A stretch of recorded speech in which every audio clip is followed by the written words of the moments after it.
ত্রিপুরা রাজ্যে এক মারাত্মক কেলেঙ্কারি আমাদের রাজ্যের সরকার করেছে।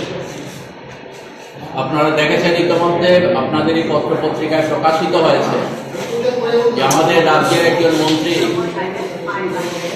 তিনি চা বাগানের ম্যানেজারকে চিঠি দিয়ে বাগানের জায়গা দিয়ে দেওয়ার জন্য বলেছেন।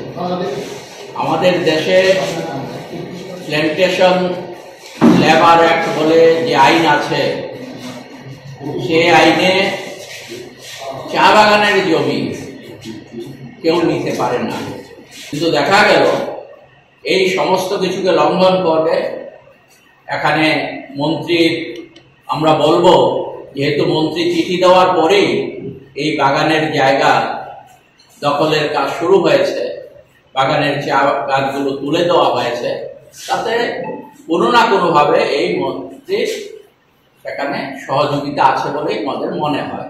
এই জগন্নাথপুর ছাড়াও মোহনপুরও এরকম ঘটনা ঘটেছে, আরো কিছু কিছু চা বাগানে এই সমস্ত ঘটনা ঘটছে।